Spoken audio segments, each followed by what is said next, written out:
여러분, 믿음 안에 있는 사람이라면 누구나 한 번쯤은 그 당시에 이해할 수 없었던 일들이 시간이 어느 정도 지난 후에 그때에서야 비로소 하나님께서 인도하신 것이구나 깨닫는 경우가 있습니다. 그렇죠? 지금 당장에는 이해되지 않습니다. 왜 하나님께서 이러한 일들을 내게 주시는지, 이러한 상황을 겪게 하시는지, 또 저런 사람을 왜 만나게 하시는지 알 수 없다가 시간이 흐른 후에 이게 하나님께서 이렇게 인도하시려고 이런 사람도 만나게 하시고 이런 상황도 겪게 하시고 이런 일들을 경험하게 하셨구나라는 생각을 갖게 한다는 거예요.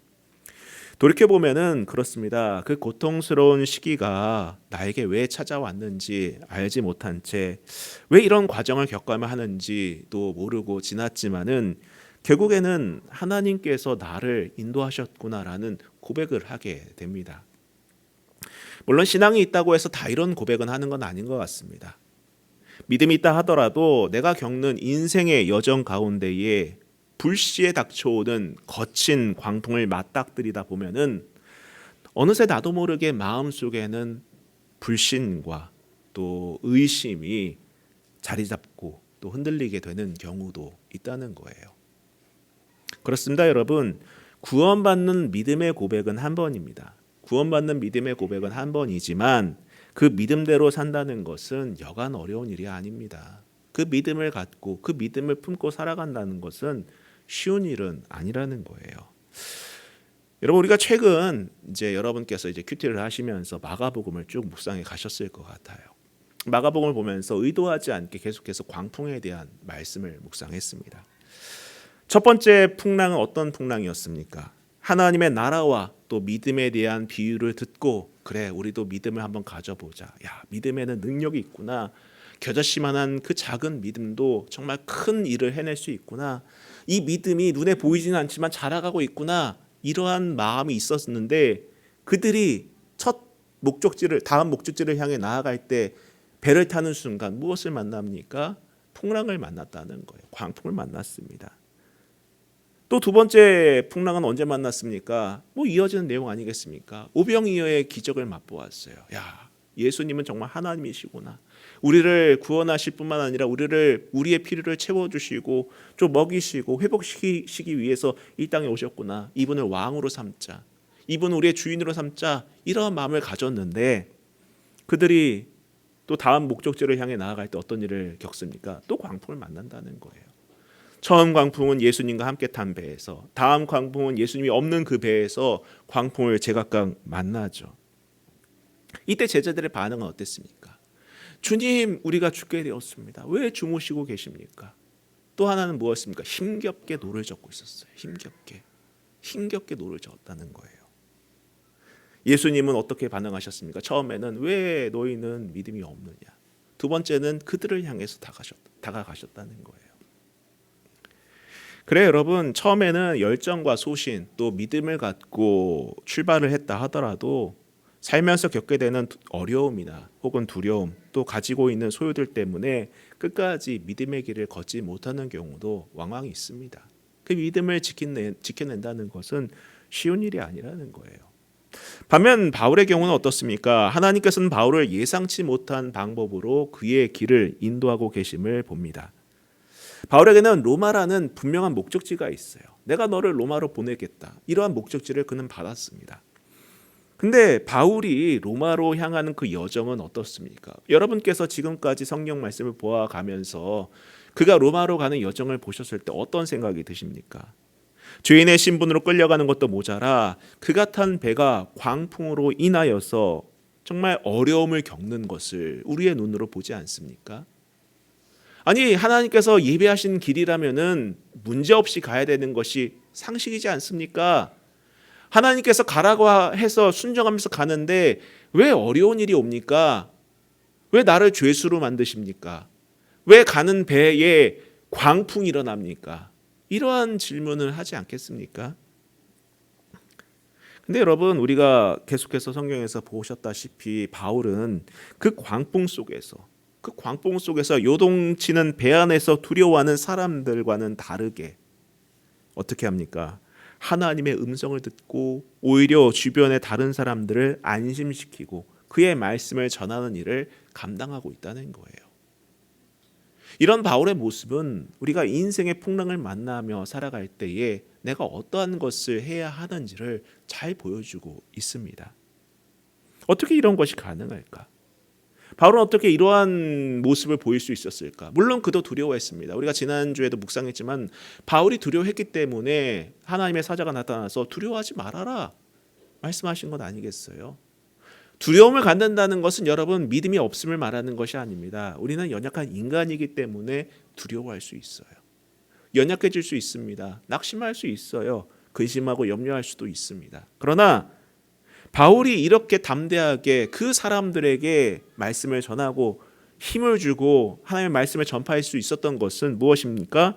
바울에게는 하나님 말씀대로 될 줄로 아는 믿음이 있었기 때문이라는 거예요. 그 약속이 흔들림 없이 이루어질 거라는 그런 확신이 그 마음 가운데 있었다는 것입니다. 비록 그가 죄인임에도 불구하고 그가 타고 가는 배가 흔들리고 무섭게 그 광풍으로 인해서 전복될 위기에 처했다 할지라도 그는 믿었다라는 거예요. 그 말씀대로 될 것을 믿었다는 것입니다. 저는 우리가 이 시대를 살아가면서 이러한 믿음을 좀 가져봐야 되지 않을까 해요. 우리는 교회는 다닙니다. 말씀 묵상은 해요. 그러나 우리가 처한 상황에 맞닥뜨릴 때마다 내 믿음은 온데간데 없고 현실로 인해서 근심하고 염려하고 걱정하는 것이 우리의 현주소 아닙니까? 늘 두려워하고 불안해하고 염려하고, 물론 두려워하는 가운데 믿음이 있으면 괜찮아요, 여러분. 하나님을 향한 확신이 있으면 괜찮습니다. 그런데 그게 사라져버리고 그냥 두려워하고 염려한다는 거예요. 말씀은 들었지만은 교회 문 밖을 나가는 그 순간부터 또다시 현실로 인한 고민과 염려와 걱정으로 인해서 어떻게 살지, 뭐 먹고 살지, 나 앞으로 어떻게 될까, 이런 거 두려워하고 있다면은 여러분 과연 우리의 믿음이 건강한 믿음인지, 바울이 보여주고 있는 그러한 믿음인지 아닌지를 좀 우리가 분별해 볼 필요가 있지 않을까 해요. 바울에게는 믿음이 있었어요. 이 말을 좀 더 확장해 본다면은 어떤 것이냐? 하나님의 섭리를 신뢰한다는 거예요. 이런 바울을 하나님께서는 어떻게 하십니까? 하나님의 방법으로 로마로 이끌고 가셨다는 거예요. 그가 지금 여러분 배 안에서 생각해 보십시오. 지금 이게 로마로 가는지 안 가는지도 알 수 없을 뿐더러 당장 죽게 되었는데 이 로마가 내게 중요할까, 이런 생각 들지 않겠습니까? 그러나 여러분 우리가 이제 계속 말씀을 읽어 나가겠지만은 하나님은 분명하게 그를 목적하신 곳으로 이끌고 계셨다는 거예요. 저는 이 바울의 그 내용을 보면서 어떤 생각을 가졌냐면은, 이런 바울의 여정은 인생의 광풍을 만나 흔들리고 약심한 영혼에게 큰 지지를 주고 울림이 된다는 거예요. 여러분 가운데 혹시라도 요즘 흔들리고 계시다, 요즘 많이 마음이 근심이 된다고 하신다면은 이 여정을 보면서 하나님, 내게도 이러한 믿음을 주옵소서, 내게도 이러한 섭리에 대한 확신을 주옵소서, 하나님께서 나를 선하게 이끌고 계시다라는 확신을 내게도 주옵소서라고 기도할 수 있기를 부탁드립니다. 이런 말씀 붙들고 기도하는 거예요, 여러분. 여러분이 생각나는 대로 뭐 해주시고 저거 이렇게 기도하는 것보다 기준이 필요합니다. 하나님 말씀이란 기준이 필요해요. 그 말씀을 갖고 하나님, 이러이러한 기준으로 내가 살기를 원합니다. 이러한 삶을 꿈꾸고 있습니다. 이러한 삶을 살아내게 하옵소서. 이러한 인생이 되게 하옵소서. 말씀 갖고 기도하세요. 말씀 갖고 기도하시기 바랍니다. 자, 한번 말씀을 우리가 읽어보도록 하겠습니다. 1절에 보시면은 우리가 구조된 후에 안즉 그 섬은 멜리데라 하더라. 자, 바울이 탄 배가 14일 넘게 광풍에 휩쓸려 표류하다가 도착한 곳이 멜리데 섬이었어요. 현재 지명으로는 몰타 섬입니다. 몰타인데 어느 누구도 예측하지 못했던 일이죠. 뭐 누가 멜리데 섬에 들어갈 줄 알았겠습니까? 도착해 보니 이곳이 멜리데였다라는 것을 알았던 거예요. 바울 역시도 그레데 미항에서 머물자고 했었습니다. 그랬던 이들이 광풍에 이끌려서 도착한 곳은 바로 로마로 가는 징검다리라고 할 수 있는 몰타, 멜리데였다라는 거예요. 여러분, 우리의 삶도 같습니다. 저마다 사람들은요, 가고자 하는 목적지가 있어요. 여러분도 다 갖고 계시지 않습니까? 2024년도 시작하면서 올 한 해 내가 어떠한 삶을 살아내야 할 것인지, 내가 목표하는 것이 무엇인지를 저마다 갖고 있어요. 하고 싶은 것이 있습니다. 원하는 것이 있어요. 아이들도 어른들도 너나 할 것 없이 다 가지고 있습니다. 근데 인생의 광풍을 겪으면서 때로는 자신이 어디로 향하는지도 알지 못한 채 이리저리 떠밀리다가 도착한 곳은 전혀 예상치 못한 곳이 될 수도 있다는 거예요. 저도 사역하면서 제가 수원에 올 것이라는 거 상상도 못했습니다. 예상도 못했었어요. 제가 수원에 연고지가 있는 것도 아니고 살아본 경험이 있는 것도 아닙니다. 제가 고향이 여긴 것도 아니고요. 아는 지인이 여기 사는 것도 아니었어요. 근데 여러분 보세요. 저만 그렇습니까? 여러분도 마찬가지지 아닙니까? 여러분이 계획한 대로 인생에 다 흘러가십니까? 여러분이 예측한 대로 인생이 열리나요? 아니에요. 우리의 삶은 이리저리 떠밀리다가 이 멜리드섬에 도착한 것처럼 우리의 삶은 정말 알 수 없다라는 거예요. 알 수 없다라는 것입니다. 우리가 지난번에도 묵상했던 마가복음에서도 그렇지 않습니까?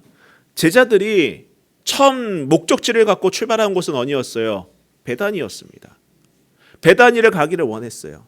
베다니로 가기로 했습니다. 그러나 그들이 바람에 이끌려서 광풍에 이끌려서 도착한 곳은 어디였나요? 게네사렛이었다라는 거예요. 게네사렛 땅이었다라는 것입니다. 여러분, 여기서 중요한 것은 무엇입니까? 나의 계획대로 되는 것이 아닙니다. 나의 계획대로 되는 것이 아니라는 거예요. 여러분께서 여러분의 계획대로 되지 않았다고 해서 여러분의 인생을 망했다고 생각하지 마세요. 여러분이 예상한 대로 인생이 이렇게 진행되지 않는다고 해서 내 인생은 실패라고 단정짓지 마시기를 부탁드립니다. 여러분, 오늘 우리가 바울을 보고도 또 마가복음에서 제자들의 모습을 보고도 여전히 그것이 실패라고 단정지을 수 있겠습니까? 망했다라고 확언할 수 있겠습니까? 지금 당장 내 뜻대로 되지 않았다고 해서, 내가 원하는 대로 내 삶이 이렇게 진행되지 않는다고 해서 여러분, 그것을 망한 인생으로 단정짓고 실패한 인생으로 좌절하는 것은 여러분, 그것 역시도 교만이죠. 그것 역시도 교만 아니겠습니까? 중요한 것은 무엇입니까? 내가 어느 곳에 있느냐가 중요한 것이 아니에요. 내가 서울에 있는 것이 중요한 것도 아니고, 인천에 있는 것이 중요한 것도 아니고, 수원에 있는 것이 중요한 것도 아니고, 어디에 있느냐가 중요한 것이 아니라 누구와 함께 하느냐가 중요한 것입니다. 마가복음에서 제자들이 예수님과 함께 게네사렛에 갔기 때문에 그 안에서 하나님의 역사가 일어났던 거예요. 또한 오늘 성경에서 바울이 멜리다의 섬에 도착했지만 그의 인생은 실패가 아니었습니다. 여러분 이따가도 보시겠지만 그 안에서도 놀라운 하나님의 역사를 경험하게 된다는 거예요. 사랑하는 성도 여러분, 저마다 욕망이 있습니다. 그러나 욕망 중요합니다. 그건 나쁜 게 아니에요. 그러나 여러분의 계획대로 되지 않았다고 해서, 나의 모습이 내가 그린 대로 되지 않았다고 해서 좌절하지 마세요. 중요한 것은 지금 이 순간에도 내가 예수 그리스도와 함께하고 있는가, 하나님의 섭리를 신뢰하며 그분과 동행하고 있는가가 중요합니다. 하루하루 말씀 붙들고 살아가시면서 기도로 승리할 수 있기를 축복합니다. 계속해서 2절을 보면은 비가 오고 날이 참해 원주민들이 우리에게 특별한 동정을 하여 불을 피워 우리를 다 영접하더라. 자, 여기서 보면 그것 원주민들이 배에서 구조된 사람들을 도와주는 모습을 보여줍니다. 여기서 보면 동정을 베풀어서 불을 피워준다라고 하는데, 사실 여러분 그렇지 않습니까? 상식적으로 생각해서 낯선 사람에게 선의를 베푼다, 호의를 베푼다는 것은 사실 쉬운 일은 아니에요. 여러분, 쉬운 일은 아닙니다. 낯선 사람에게 뭔가를 해준다? 요즘 시대에서도 어려운 일인데 옛날이라고 됐겠습니까? 게다가 여러분, 여기서 원주민이라는 표현이 등장하는데, 이 원주민이란 말은 헬라 말로 바르바로이라는 말이에요. 바르바로이. 이 바르바로이란 말은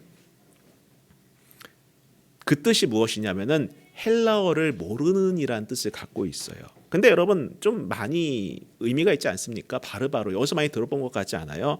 그래 여러분이 알고 있는 야만인, 바바리안의 어원이 되는 말이 바로 이 말입니다. 바르바로이. 바바리안의 어원이 되는 말이에요. 야만인이라는 거죠. 야만인. 그 당시 작가들이 이 멜리데 사람들을 묘사한 글을 보면은 대체적으로 그 시대의 역사가들이 본 그 멜리데 사람은 낯선 사람들에게 적대감을 드러내던 사람들이었다라고 기록하고 있어요. 말 그대로 야만인들이었다라고 말합니다. 자, 그런데 그 원주민들이 바울 일행을 적대시하는 것도 아니고 환대할 줄을 누가 알았겠습니까? 누가 알았겠냐고요. 예상하지 못했던 것 아니겠습니까? 이처럼 여러분, 하나님께서는 생각하지 못한 방법으로 우리를 인도하시고 도우시는 분이십니다. 이 믿음을 가지세요. 여러분이 지금 어디에 있든지 간에 내가 원하는 모양이 아니라고 하더라도 여러분 좌절하지 마세요. 여러분이 그리고 있는 그런 인생의 모형이 아니다 하더라도 여러분 낙심하지 마세요. 하나님께서 여러분 어떻게 인도하실지 모르는 겁니다. 진짜 모르는 거예요. 그때 하나님께서 하시고 나서 후회하시겠습니까, 여러분? 그러지 마세요. 믿음이 있다고 해서 모든 것을 다 알고 가는 건 아니에요. 믿음은 다 안다는 의미가 아닙니다. 여러분 잊지 마세요. 믿음은 다 안다는 것이 아니에요. 그리고 믿음을 갖고 있다는 것은 뭘 해도 괜찮다는 의미도 아닙니다. 믿음이 있다는 것은 무엇입니까, 여러분? 당장 내가 어떻게 해야 할지 알 수 없더라도 하나님을 신뢰하는 거예요. 믿음을 갖고 나아가는 거예요. 그게 믿음이 있는 것입니다. 당장 앞으로 내가 어떻게 살아야 될지 알 수 없고 보이지 않는다 하더라도 염려하지 않기를 바랍니다. 오히려 그럴 때일수록 믿음을 붙드세요. 하나님, 제가 너무 흔들립니다. 제 마음이 너무 두렵습니다. 너무 근심이 되고 앞으로 어떻게 살아야 될지 막막합니다. 그런 마음이 들 때마다 이 마음 물리쳐달라고 기도하세요. 여러분 기도하세요. 다시 말하지만은 염려한다고 해서 문제가 해결되면은 뭐 첫날이고 백날이고 염려하세요. 괜찮습니다. 근심한다고 해서 여러분 인생의 문제가 해결된다면 근심하세요. 근데 여러분 안 되잖아요. 그럼 한 번쯤은 여러분 믿음 가져봐야 되지 않겠습니까? 그렇죠? 믿음 가져봐야 되지 않겠습니까? 하나님께 내 문제를 아뢰면서 믿음 달라고 기도해 봐야 되지 않겠습니까? 한번 해보세요. 해보고 나중에 뭘 하든 하세요. 오히려 여러분 의도하지 않은 장소, 생각지도 않은 도움을 경험하면서 우리는 다시 한번 하나님의 손길을 인정할 수밖에 없게 되는 것입니다. 그래요. 어쩌면 세상 사람들은 이 모든 벌어지는 일들이 우연이라고 치부할 수 있지만은 믿음의 눈을 가진 사람들은 거친 광풍에서 흔들리는 배 안에서도 하나님의 섭리를 볼 수 있어야 하며 때로는 의도하지 않은 환경에 내몰리는 순간에도 하나님의 손길을 인정할 수밖에 없다는 거예요. 자, 그런데 계속해서 말씀을 보면은 바울에게 어떤 일이 일어나는가 보세요, 여러분. 바울이 나무 한 묶음을 거두어 불에 넣으니 뜨거움으로 말미암아 독사가 나와 그의 손을 물고 있는지라. 독사가 꽉 물었대요. 원주민들이 이 짐승이 그 손에 매달려 있음을 보고 서로 말하되 진실로 이 사람은 살인한 자로다. 바다에서는 구조를 받았으나 공의가 그를 살지 못하게 함이로다 하더니 이 말이 무슨 말이냐면은 이 사람이 바다에서는 어떻게든 건짐을 받았지만은 죄가 있기 때문에 얘는 벌을 받은 거야 라는 생각을 한다는 그 말을 보이는 거예요. 우리도 그렇잖아요, 여러분. 어떤 사람이 무슨 어려움을 겪을 때에 저 사람 뭔가 죄를 지어서 저렇게 문제를 겪는 거야 이렇게 반응하지 않겠어요? 똑같은 입장인 거예요. 5절 볼게요. 바울이 그 짐승을 불에 떨어버림에 조금 더 상함이 없더라. 그들은 그가 붙든지 혹은 갑자기 쓰러져 죽을 줄로 기다렸다가 오래 기다려도 그에게 아무 이상이 없음을 보고 돌이켜 생각하여 말하되 그를 신이라 하더라. 바울이 이제 그냥 불만 쬐고 있으니 미안하니까는 그래 좀 뭔가 도움이 되고자 하는 마음에 땔감이 쌓여 있는 곳에 가서 나무 한 묶음을 들었어요. 들고서는 불에다 이렇게 던졌습니다. 근데 마치 그 나무 사이에 독사가 있었나 봐요. 나와서 바울의 손을 꽉 물은 거죠. 이곳에 오래 살았던 사람들은 그 뱀이 독사라는 걸 잘 알았어요. 그 섬의 토착민들, 원주민들이니까는 그 뱀만 봐도 이게 뭐 독사인지 독사가 아닌지 알았을 거 아니겠어요, 여러분? 그 지역에 사는 사람들이니까 잘 알았겠죠. 아닌데 맞다라고 우기진 않았을 것 같아요. 오래 살았던 사람들이었으니까 저 뱀은 물리면 죽어, 큰일 나, 이걸 다 알고 있었을 것 같아요. 근데 이들의 반응을 보면 좀 의외하지 않습니까? 뭐예요? 어떤 응급조치도 하지 않습니다. 큰일 났네, 독사가 물었어, 팔을 묶어야지, 독을 빼내자, 이게 아니에요. 오히려 물린 바울을 보면서 죽기를 기다려요. 죽기를 기다린다는 거예요. 왜 이런 반응을 보입니까? 아까도 말했다시피 뭐예요? 이 사람은 악한 사람이다. 이 사람은 뭔가 살인죄를 저질렀다. 그러니까는 저 사람은 벌을 받는 거야. 어떻게 해서든지 뭐 배에서 이제 이 난파선에서 나올 수는 있었겠지만은, 이 바다에서 건짐을 받을 수 있었겠지만은, 그래, 정의는 살아 있어. 저 사람은 그래서 죽게 된 거야. 이렇게 반응하고 그냥 관망하고 있었던 거예요. 특별히 여기서 공이라고 번역된 말이 있는데 원문을 보면은 헤디케라고 되어 있습니다. 헤디케. 이 디케는 뭐예요? 그래요, 여러분, 그리스 신화에 등장하는 정의의 여신입니다. 그 디케예요, 디케. 여러분 뭐 법원 같은 데 보면 이렇게 뭐 저울 들고 있는 거 있잖아요. 그 눈을 가린 채 한 손에는 천칭을 들고 한 손에는 칼을 들고 있는 여신상을 보았어요. 그게 디케예요, 그게 디케. 그리스 디케. 그래서 저 사람, 이 공의가, 즉 그 디케의 여신이 심판했다, 이렇게 보는 것입니다.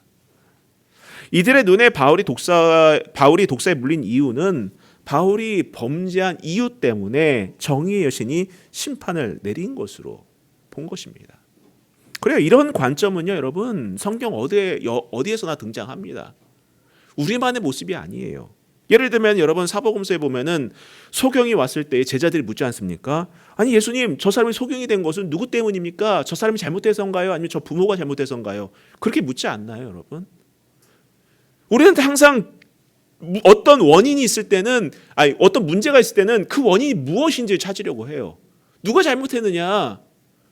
뭐 세상에 어떤 문제가 있을 때 정부가 잘못했느냐, 어떤 단체가 잘못했느냐, 이런 거 따지잖아요, 우리는요. 어떤 사람이 잘못했느냐, 누가 잘못했느냐, 이런 거 따지잖아요. 그게 우리의 모습 아니겠습니까? 근데 여러분, 사복음서에도 그렇지 않습니까? 그 소경에 대해서 물을 때도 주님께서 뭐라고 말합니까? 누구의 죄 때문도 아니다. 그러면서 동시에 무슨 말씀하십니까? 하나님께서 하실 일을 나타내시기 위함이다. 그렇습니다, 여러분. 세상의 관점에서는 고난은 인과응보입니다. 내가 어려운 삶을 살아가는 것은 너가 뭘 잘못해서야 라는 거예요. 그렇죠? 세상의 관점은 그거예요. 교회 안에서도 그런 시선이 있습니다. 내가 문제가 있으면 내가 예배를 좀 덜 했나? 기도를 좀 덜 했나? 뭐 헌금을 안 했나? 내가 뭐 12조 떼먹었나? 감사헌금을 안 해서 그런가? 주일헌금 안 해서 그런가? 기도 한 10시간 안 해서 그런가? 이런 생각 갖는다는 거예요. 여러분, 과연 이게 옳은 모습일까요? 믿음의 관점에서 그게 아니라는 거죠. 세상에서는 인과응보로 고난을 겪는 거지만 믿음의 관점에서는 하나님이 일하실 때라는 거예요. 하나님이 일하실 때라는 것입니다. 성도 여러분, 혹시라도 여러분이 지금 어두운 터널을 지나고 계시다면은 믿음을 가지세요. 지금은 하나님이 일하시는 때라는 걸. 지금은 하나님이 일하실 때라는 것을 믿음을 갖고 기도하시기를 부탁드립니다. 저는 여러분이 믿음의 승리를 경험하길 원해요. 저뿐만 아니라 우리 모인 성도들 모두가 믿음으로 승리하길 원합니다. 문제에 매몰되는 것이 아니라, 어두움에 삼켜지는 것이 아니라 그 안에서 빛을 바라보면서 승리할 수 있기를 원합니다. 그래서 우리 성도 한 사람 한 사람이 증인이 되길 원해요. 간증이 넘쳐나길 원합니다. 찬양이 넘쳐나길 원해요. 자, 오늘 말씀에서도 아무리 기다려도 바울이 죽지 않자 원주민들의 반응이 무엇이었습니까? 저 사람 신이다. 저 사람 신이다. 저 사람 신이다. 이렇게 반응한 건 아니겠습니까? 여러분, 우리 믿는 사람들에게 상황이란 무엇이죠? 다시 말씀드리지만은 하나님께서 일하시는 때라는 것을 여러분 놓지 마시기를 부탁드립니다. 놓지 마세요. 현실에 안주하거나 현실에 좌절하지 마시고 하나님이 일하시기를 기도하길 부탁드립니다. 그리고 여러분 보세요. 바울이 겪은 이 일이 단순하게 바울이 사람들에게 칭송받고 놀라운 기적을 체험하고 야 대단하다 신기하다 이걸로 끝났을까요? 아니에요. 여러분 우리에게 벌어지는 모든 기적은요. 나 하나만의 회복을 위한 것이 아닙니다. 거기에는 분명히 하나님의 역사가 있고 인도하심이 있다는 것을 여러분 믿으시기 바라요. 여러분 이 일은 그 섬에서 가장 높은 사람과 연결되는 연결고리가 됩니다. 그냥 바울 한 사람 죽지 않고 그냥 회복되고 그냥 능력 있게 살아내고 야 신이라고 칭송받는 것으로 끝나는 것이 아니라 무엇입니까? 또 다른 연결고리가 된다는 거예요. 저는 여러분의 지금 겪고 있는 어려움과 아픔들이 하나님의 역사가 확장되는 그러한 통로로 쓰임받기를 축복합니다. 어려움이 없을 수는 없겠죠. 저마다의 아픔이 있겠죠. 저도 있고요. 아마 여러분도 있을 거예요. 그러나 그것이 아픔으로 끝나고 회복되도록 여러분의 기쁨으로 끝나는 것이 아니라 그것이 축복의 통로요, 복음의 통로요, 능력의 통로로 쓰임받기를 축복합니다. 보세요. 7절부터 보시기 바랍니다. 이 섬에서 가장 높은 사람 보블리오라 하는 이가 그 근처에 토지가 있는지라 그가 우리를 영접하여 사흘이나 친절히 머물게 하더니 보세요. 우연히 그곳에 와 있던 사람이 있었던 거예요. 근처에 땅이 있어가지고 보러 온 사람이 마침 그곳에 있었던 것입니다. 신기하지 않나요, 여러분? 보블리오의 부친이 열병과 이질에 걸려 누워 있거늘 바울이 들어가서 기도하고 그에게 안수하여 낫게 하며 이러므로 섬 가운데 다른 병든 사람들이 와서 고침을 받고 후한 예로 우리를 대접하고 떠날 때에 우리 쓸 것을 배에 실었더라. 우연치 않게 보블리오가 그곳에 왔고 우연치 않게 그 보블리오 아버지가 아팠는데 그 보블리오 아버지를 낫게 하는 일이 발생을 합니다. 그리고 이 사건은요, 그 섬에 소문이 파다하게 퍼져서 다른 병자들도 치료하는 능력을 보이게 합니다. 그러면서 이런 능력은 어떤 것을 보여줍니까? 진정한 신이 누구인지를 보여줬다라는 거예요. 그동안 그들은 디케이어 신, 그리스 신들을 섬기면서 우상에 쩌들어 살았던 그들에게 진정한 신, 진정한 하나님이 누구신지를 분명하게 밝히는 통로로 바울을 쓰셨고 이러한 역사를 나타내셨다는 거예요.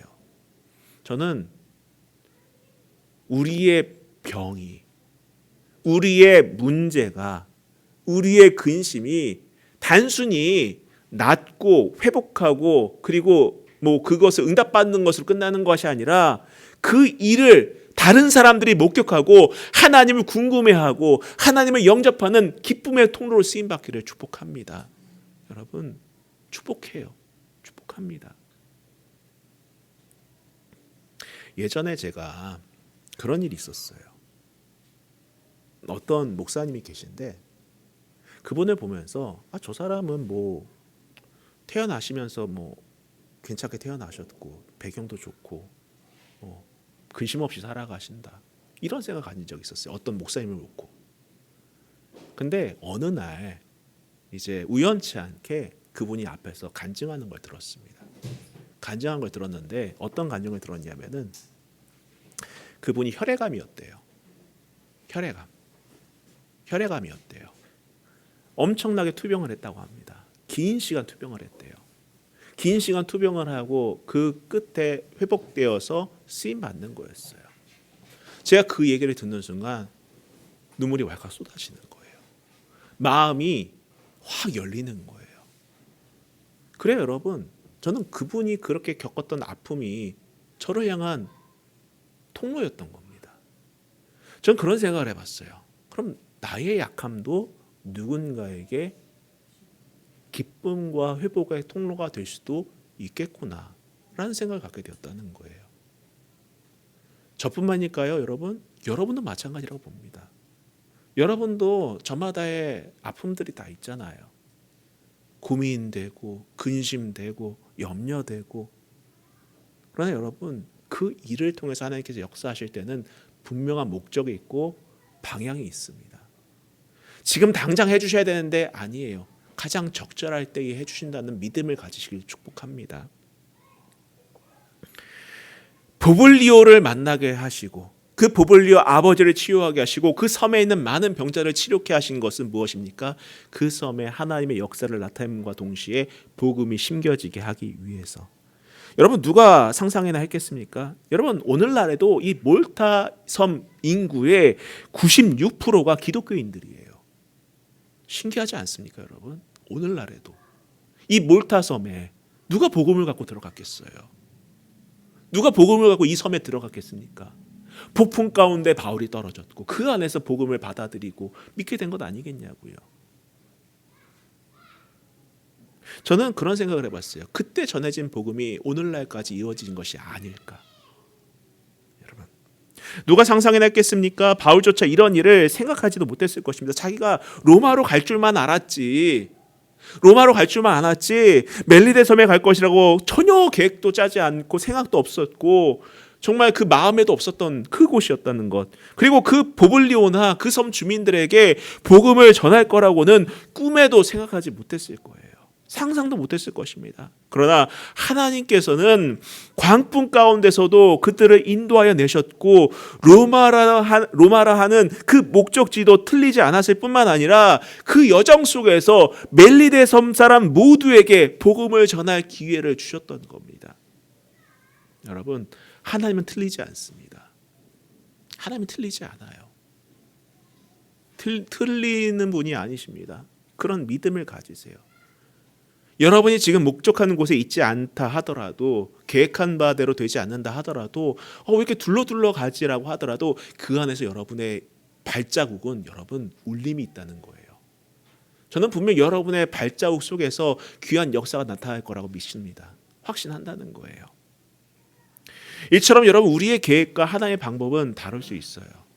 다를 수 있습니다. 놀라운 것은 하나님의 방법이 우리가 생각할 수 있는 범위를 넘어서 놀라운 결과를 가져온다는 거예요. 우리의 예측과는 다르게, 우리의 기대와는 다른 정말 우리가 형용할 수 없는 놀라운 결과물들을 가져다 준다는 거예요. 이런 믿음을 가지시기 바랍니다. 이제 바울은 비로소 최종 목적지인 로마로 향합니다. 11절부터 보세요. 석 달 후에 우리가 그 섬에서 겨울을 난 알렉산드리아 배를 타고 떠나니 그 배의 머리 장식은 디오스구로라. 수라구사에 대고 사흘을 있다가 거기서 둘러가서 레기온에 이르러 하루를 지낸 후 남풍이 일어나므로 이튿날 보디올에 이르러 거기서 형제들을 만나 그들의 청함을 받아 이레를 함께 머무니라. 그래서 우리는 이와 같이 로마로 가니라. 그곳 형제들이 우리 소식을 듣고 앞비오 광장과 트레이스 타베르네까지 맞으러 오니 바울이 그들을 보고 하나님께 감사하고 담대한 마음을 얻으니라. 하나님께서는 이처럼 약속하신 대로 이들을 로마로 인도하십니다. 비록 죄수의 신분에 불과했지만은 로마의 군대의 호위를 받고 배 안에 있는 사람과 멜리데 섬 사람들에게 복음을 전할 수 있는 기회를 얻으면서까지 로마로 가게 하신 거예요. 정말 대단하지 않습니까? 그리고 여기서 만난 사람들이 얘기합니다. 감격적으로 만납니다. 믿음의 형제들을 만나서 머무는 동안에 여러분 바울이 무슨 얘기를 했을까요? 무슨 얘기를 했겠습니까? 한번 상상해 보세요. 이러한 체험을 했는데 여러분 그냥 있겠습니까? 여러분도 똑같이 간증하잖아요. 그렇죠? 분명 하나님께서 인도하신 것들, 내가 예전에 정말 재판받아서 2년 동안 막 갇혀있고 막 너무 힘들었는데 하나님께서 나를 죄수의 신분으로 로마로 보내셨어. 근데 그냥 보내신 게 아니에요. 광풍을 만났는데 그 안에서도 역사를 경험하게 하시고 음성 듣게 하시고 멜리데 섬에 도착했는데 그 안에서도 하나님께서 역사하셔서 이런 얘기들 하지 않으셨겠습니까? 이러면서 하나님의 섭리에 대한 감격적인 대화를 나눴을 것 같아요. 여러분, 저는 이 말씀을 묵상하는 오늘 우리의 인생의 여정도 이와 같기를 축원합니다. 제가 정말 좋아하는 찬송. 그 두려움이 변하여 내 기도가 되었고 내 전날의 한숨 변하여 내 노래가 되었네. 저는 그 찬양 부를 때마다 제 안에 있는 그 근심과 염려를 놓고 기도를 해요. 하나님, 이것이 내 노래가 되기를 원합니다. 하나님, 이것이 내 기도가 되기를 원합니다. 하나님, 이것이 내 간증이 되기를 원합니다. 저는 저와 같이 여러분도 그렇게 기도할 수 있기를 축복합니다. 저는 여러분의 삶이 지금은 고단하고 지금은 눈물을 나고 지금은 이해할 수 없고 지금은 알 수 없다 하더라도 그것이 기도가 되고 노래가 되고 찬양이 되고 간증이 될 수 있기를 축복합니다. 여러분이 기적의 주인공이 되세요. 다른 사람 간증 들으면서 은혜 받으려고 하지 마시고 여러분이 간증의 주인공이 되시길 축복합니다. 그게 제일 좋은 거 아니겠어요, 여러분? 지금 당장은 이해하기 힘들고 때론 어려운 위기의 순간이 오더라도 포기하지 마세요. 낙심하지 마세요. 두려워하더라도 그 두려움에 매몰되지 마세요. 오히려 그 안에서 하나님, 내가 기적의 주인공이길 원합니다. 믿음의 증인이길 원합니다. 바울처럼 주님께서 나를 인도하실 줄 믿습니다. 쓰임받게 하옵소서라고 기도하는 그러한 저와 여러분이 될 수 있기를 주님의 이름으로 축복합니다. 우리 같이 찬양하고 기도할 텐데요.